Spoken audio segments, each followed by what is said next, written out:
आज हम पढ़ने वाले हैं फ्लेमिंगो बुक का first chapter the last lesson. I started for school very late that morning and was in great dread of a scolding. उस दिन मैं स्कूल के लिए बहुत देर से तैयार हुआ और मुझे डर था डांट पड़ने का, especially because M. Hamel had said that he would question us on participles. Because मेरे टीचर एम हेमल ने कहा था कि उस दिन वो हमें क्वेश्चन करने वाले हैं on participles and I did not know the first word about them, और मुझे पार्टिसिपल्स के बारे में कुछ भी नहीं पता था। For a moment I thought of running away and spending the day out of doors. एक पल के लिए मैंने सोचा कि भाग जाऊं और पूरा दिन बाहर स्पेंड करूं। It was so warm so bright. वो दिन कितना खुशनुमा कितना ब्राइट था। The birds were chirping at the edge of the woods. चिड़िया उस दिन चहचहा रही थी at the edge of woods and in the open field back of the saw mill the Prussian soldiers were drilling. और open field में saw mill के पीछे के इलाके की तरफ प्रूशियन सोल्जर्स ड्रिलिंग कर रहे थे। It was all much more tempting than the rule of the participles. और ये सब कुछ ज़्यादा इंटरेस्टिंग था in comparison to the rule of participles. But I had the strength to resist and hurried off to school. पर मेरे पास हिम्मत थी इन सब को रेजिस्ट करने की और उसके बाद मैं दौड़ कर स्कूल की तरफ गया। When I passed the town hall, there was a crowd in the front of the bulletin board. जब मैंने टाउन हॉल को पास किया तो भीड़ लगी हुई थी बुलेटिन बोर्ड के सामने। For the last 2 years, all our bad news had come from there. पिछले 2 सालों से हमारे लिए सारी बैड न्यूज़ वहीं से आती थी। The lost battles, the draft and the orders of the commanding officers. हारी हुई बैटल्स के बारे में, ड्राफ्ट्स के बारे में, और जो ऑर्डर्स आते थे कमांडिंग ऑफिसर के, वो सब कुछ हमें वहीं से पता चलता था। And I thought to my self without stopping, what can be the matter now. और मैंने बिना कुछ सोचे खुद से पूछा, इस बार क्या बात हो सकती है। Then as I hurried by as fast as I could go, और उसके बाद मैं तेज़ी से दौड़ के जाने लगा जितनी तेज़ी से मैं जा सकता था। The blacksmith Wachter who was there with his apprentice reading the bulletin called after me, don't go so fast bub, you will get to your school in plenty of time. वहाँ ब्लैकस्मिथ वॉचर थे जो वहाँ अपने apprentice के साथ थे और bulletin board read कर रहे थे। उन्होंने मुझे कहा कि इतनी तेज़ी से जाने की ज़रूरत नहीं है बब, काफ़ी समय है तुम्हें स्कूल पहुँचने के लिए। I thought he was making fun of me and reached M Hamel's little garden all out of breath. मुझे ऐसा लगा कि वो मेरा मजाक उड़ा रहे थे और फिर मैं एम हेमल सर के छोटे से बगीचे में पहुंच गया और मेरी सांस फूल रही थी। Usually when school began there was a great bustle. अक्सर जब स्कूल शुरू होता था तो वहाँ बहुत शोर शराबा होता था, which could be heard out in the street, जो कि स्ट्रीट तक सुनाई देता था। The opening and closing of desk, lessons repeated in unison very loud with our hands over our ears to understand better. Desk के बंद होने और खुलने की आवाज़, लेसन्स के रिपीट होना कोरस में, वो भी बहुत तेज़ी से हमें सुनाई देता था दूर दूर तक, और हमारे हाथों का हमारे ईयर्स के ऊपर होना ताकि हमें बेटर अंडरस्टैंड कर पाए। And the teacher's great ruler rapping on the table, और टीचर के स्केल की आवाज़ टेबल के ऊपर। But now it was also still, but उस दिन सब कुछ बहुत शांत था। I had counted on the commotion to get to my desk without being seen. मुझे भरोसा था कि इस आवाज़ के बीच में चुपके से मैं अपनी डेस्क तक पहुंच जाऊंगा और किसी को पता भी नहीं चलेगा। But of course that day every thing had to be as quiet as a Sunday morning. पर उस दिन सब कुछ इतना शांत था जैसे कि एक संडे मॉर्निंग को होता था। Through the window I saw my classmates already in their places. मैंने खिड़की से झांक कर देखा तो मेरे सारे क्लासमेट्स ऑलरेडी अपनी जगहों पर बैठे हुए थे। And M Hamel walking up and down with his terrible iron ruler under his arm. And मुझे दिखाई दिए अपने टीचर एम हेमल, जो कि आगे और पीछे की तरफ चल रहे थे, यहाँ से वहाँ, अपने आयरन रूलर के साथ जो उनकी आर्म के अंडर दबा हुआ था। I had to open the door and go in before everybody, और मुझे दरवाज़ा खोल के सबके सामने जाना पड़ा। You can imagine how I blushed and how frightened I was. आप सोच ही सकते हैं कि मुझे कितनी शर्मिंदगी महसूस हो रही थी और मैं कितना डरा हुआ था। बट नथिंग हैपेंड, पर वहाँ कुछ नहीं हुआ। M Hamel saw me and said very kindly, "Go to your place quickly, little friends. We were beginning without you." M Hamel ने मुझे देखा और बहुत ही काइंडली मुझसे कहा, अपनी जगह पर जाओ लिटिल फ्रेंड्स, हम तो तुम्हारे बिना ही शुरू करने वाले थे। आई jumped over the bench and sat down at my desk, और मैं तेज़ी से अपनी डेस्क के ऊपर गया और वहाँ बैठ गया। Not till then when I had got a little over my fright, अभी कुछ समय ही हुए थे मुझे अपने डर के ऊपर काबू पाए हुए, did I see that our teacher had on his beautiful green coat, कि मैंने नोटिस किया कि हमारे टीचर ने उस दिन अपना खूबसूरत ग्रीन कोट पहना हुआ था। His frilled shirt and the little black silk cap, और उन्होंने अपनी फ्रिल्ड शर्ट पहनी हुई थी और छोटी सी सिल्क कैप पहनी हुई थी, all embroidered, that he never wore except on inspection and prize days. उस सिल्क कैप पे एम्ब्रॉयडरी की गई थी, और ये आउटफिट वो कभी नहीं पहनते थे, बट सिर्फ खास दिनों पे पहनते थे, जैसे कि इंस्पेक्शन डे के दिन और प्राइज डे के दिन। Besides the whole school seemed so strange and solemn, उस दिन वो पूरा स्कूल बहुत ही अजीब और शांतिपूर्ण लग रहा था। But the thing that surprised me most, पर जिस चीज़ ने मुझे सबसे ज़्यादा आश्चर्यचकित कर दिया था वो थी, on the back benches that were always empty, the village people sitting quietly like ourselves। जिस चीज़ ने मुझे सबसे ज़्यादा सरप्राइज किया था वो थी कि बैक बेंचेस पे उस दिन गांव वाले बैठे हुए थे, बहुत शांति से, जैसे कि हम बैठे हुए थे। Old Hauser with his three corner hat, the former mayor, the former postmaster and several other besides. उन विलेजर्स में थे ओल्ड हॉजर अपनी थ्री कॉर्नर हैट के साथ, हमारे पुराने मेयर, हमारे पुराने पोस्ट मास्टर और बहुत सारे लोग। एवरीबडी लुक्ड सैड, उस दिन सब दुखी लग रहे थे। And Hauser had brought an old primer thumbed at the edges and he held it open on his knees with his great spectacles lying across the pages. और हॉजर अपनी पुरानी किताब लेकर आए थे जो कि किनारों से फटी हालत में थी, और उन्होंने उसे खोलकर अपनी नीज पे रखा हुआ था और अपने चश्मे भी पहने हुए थे। While I was wondering about it all, M. Hamel mounted his chair।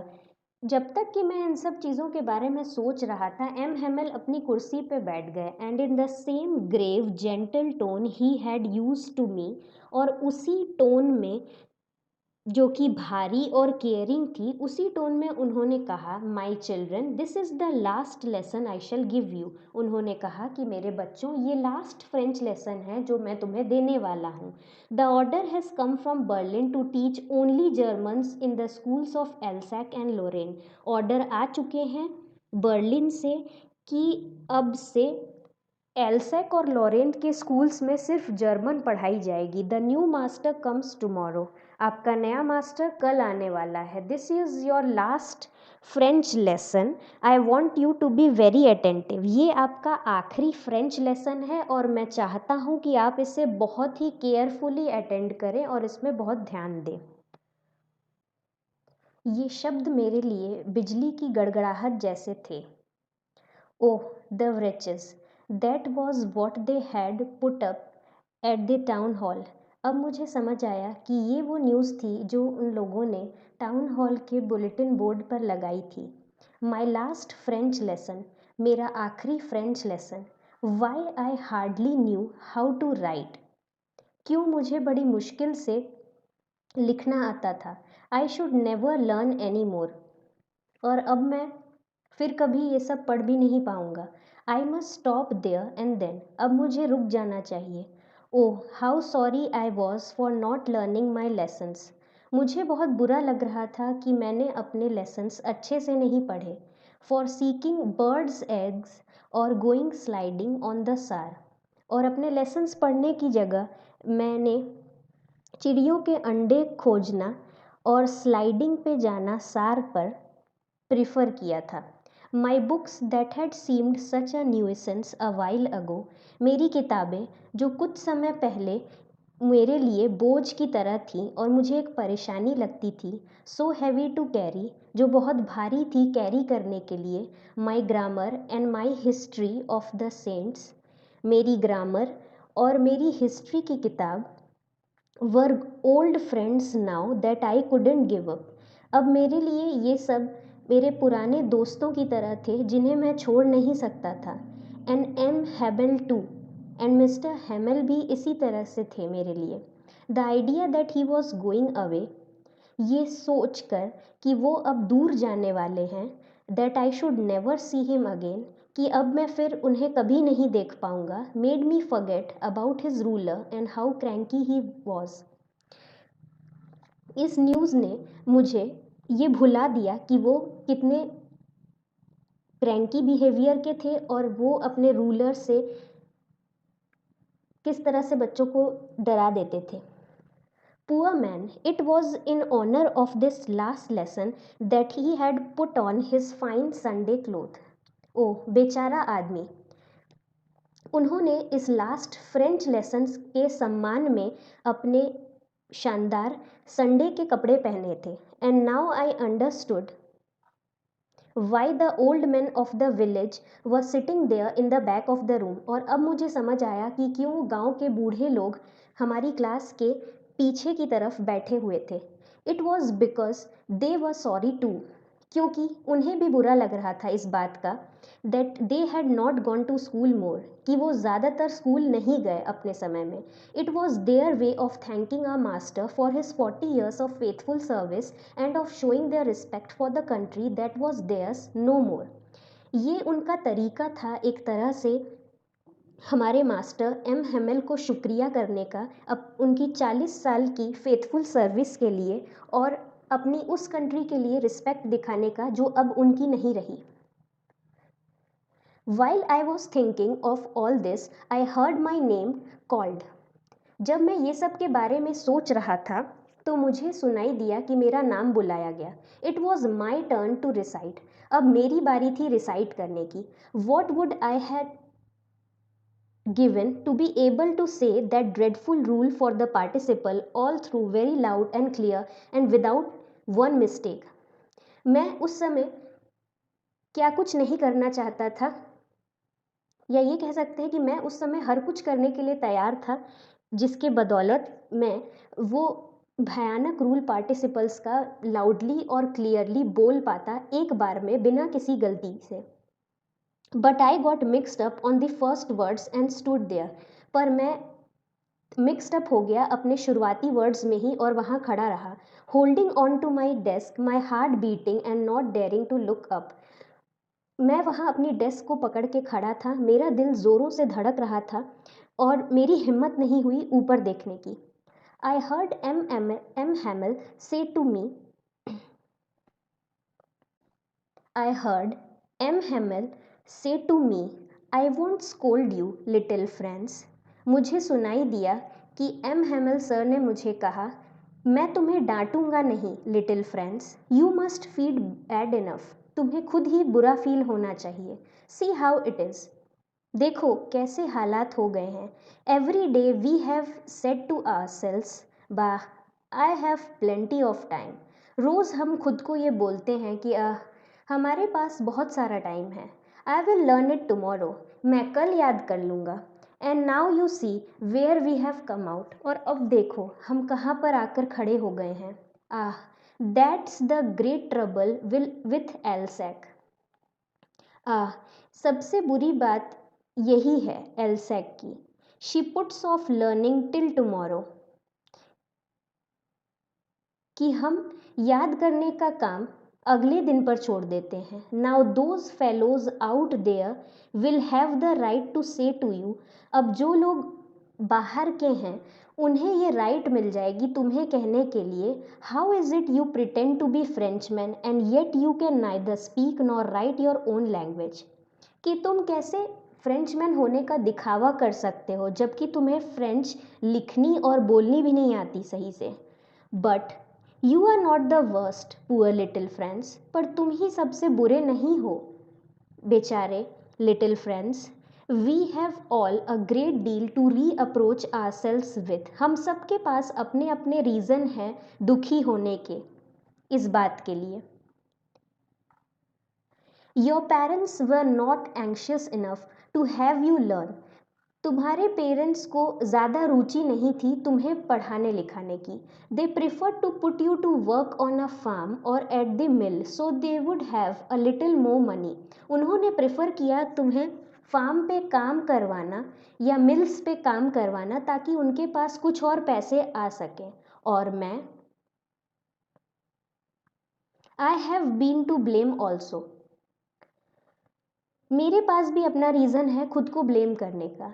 Have I not often sent you to water my flowers instead of learning your lessons, कि मैंने भी तुम्हें फ्लावर्स वाटर करने के लिए ज़्यादा भेजा इंस्टेड ऑफ तुम्हें मौका देने के लिए कि तुम लेसन्स लर्न कर पाओ। And when I wanted to go fishing did I not just give you a holiday, और जब मेरा मन करता था फिशिंग करने के लिए जाने का तो मैं तुम सबको छुट्टी दे देता था।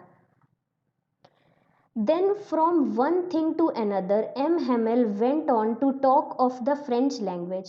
Then एक के बाद एक बातें करते हुए एम हेमल जो है फ्रेंच लैंग्वेज के बारे में और बातें करते गए, saying that it was the most beautiful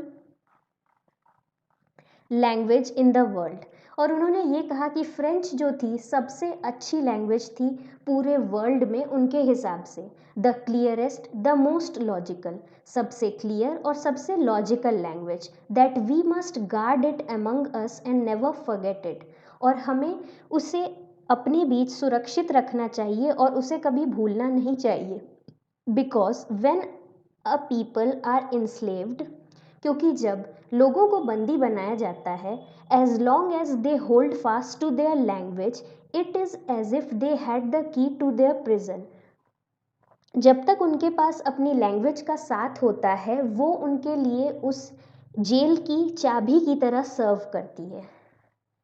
then he opened a grammar and read us our lessons, फिर उन्होंने ग्रामर की किताब खोली और हमें हमारा लेसन सुनाया। I was amazed to see how well I understood it, मैं हैरान था ये देख के कि मुझे उस दिन कितनी अच्छी तरह से समझ आ रहा था lesson.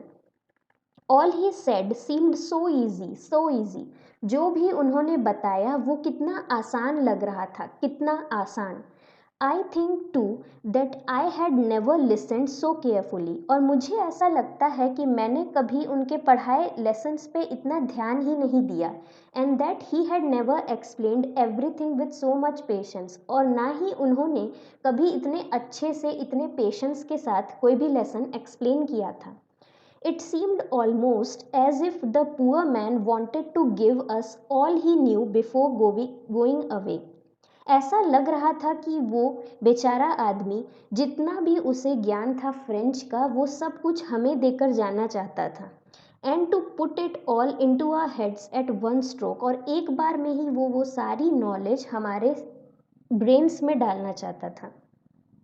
After the grammar we had a lesson in writing, grammar के बाद हमारा एक राइटिंग लेसन हुआ। That day M Hamel had new copies for us written in a beautiful round hand, France Alsace, France Alsace. उस दिन M Hamel ने हमारे लिए नई कॉपियाँ लाई थी जिनमें ब्यूटीफुल राउंड हैंड राइटिंग में लिखा था France Alsace, France Alsace. They looked like little flags floating everywhere in the schoolroom, और ऐसा लग रहा था उन वर्ड्स को देखकर कि जैसे वो झंडों की तरह हैं जो कि हर जगह हमारे स्कूल रूम में टंगे हुए हैं। Hung from the rod at the top of our desk, वो झंडे जो टंगे हुए हैं top of the rod from our desk से। You ought to have seen everyone set to work and how quiet it was, आपको ज़रूर देखना चाहिए कि उस दिन कैसे सब अपने काम में लगे हुए थे और वहाँ कितनी शांति थी। The only sound was the scratching of the pens over the paper. सिर्फ एक ही आवाज़ उस दिन सुनाई दे रही थी और वो थी पेन की स्क्रैचिंग की आवाज़ पेपर के ऊपर। Once some beetles flew in but nobody paid any attention to them. कुछ समय के लिए कुछ बीटल्स उस कमरे के अंदर आए पर किसी ने उन पर ध्यान नहीं दिया। Not even the little ones who worked right on tracing fish hooks as if that was French too. इवन जो सबसे छोटे बच्चे थे क्लास के, वो भी अपने काम में लगे हुए थे फिश हुक्स को ट्रेस करने में, और इतना मन लगा के वो ये कर रहे थे जिससे लग रहा था कि वो भी एक फ्रेंच,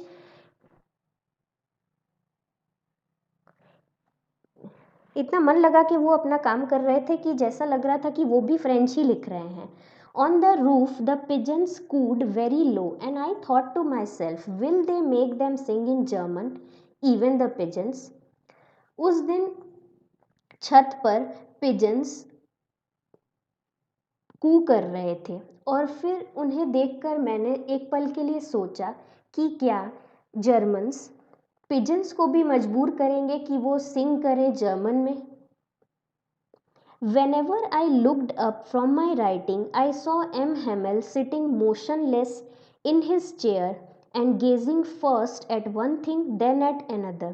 जब भी मैं राइटिंग करते करते अपना सर ऊपर उठा के देखता था तो मुझे दिखाई देते थे एम हेमेल, जो बिना किसी मोशन के अपने चेयर में बैठे हुए थे और एक एक करके चीज़ों को देख रहे थे, as if he wanted to fix in his mind just how everything looked in that school room. वो ऐसे देख रहे थे चीज़ों को एक एक करके जैसे वो अपने दिमाग में ये इमेज फिक्स करना चाहते थे कि उस दिन उस स्कूल रूम में चीज़ें कैसे दिख रही थी या वो स्कूल रूम पूरा कैसा दिख रहा था, वो ये फिक्स करना चाहते थे अपने दिमाग में। Fancy for 40 years he had been there in the same place. अजीब बात है क्योंकि 40 साल के लिए वो उसी सेम प्लेस में रहे थे, with his garden outside the window and his class in front of him. अपने गार्डन, उनका गार्डन भी वहीं था विंडो के बाहर, और उनकी क्लास उनके सामने थी। 40 साल से सब कुछ ऐसा ही था। Only the desk and benches had been worn smooth. सिर्फ डेस्क और बेंचेस पुरानी हो गई थी। The walnut trees in the garden were taller. जो वॉलनट ट्रीज थे उनके गार्डन में वो लंबे हो गए थे। And the hop vine that he had planted himself twined about the window to the roof. और जो होप वाइन उन्होंने खुद लगाई थी उसकी लेंथ भी बड़ी हो गई थी और वो विंडो से होते होते छत तक पहुंच गई थी। How it must have broken his heart to leave it all, poor man.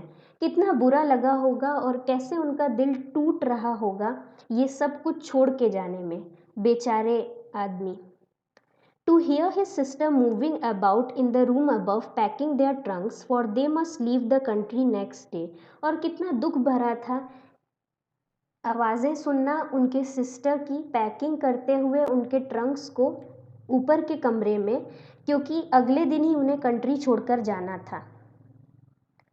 But he had the courage to hear every lesson to the very last. पर उनके पास हिम्मत थी कि वो हर लेसन को आखिरी तक सुन पाए।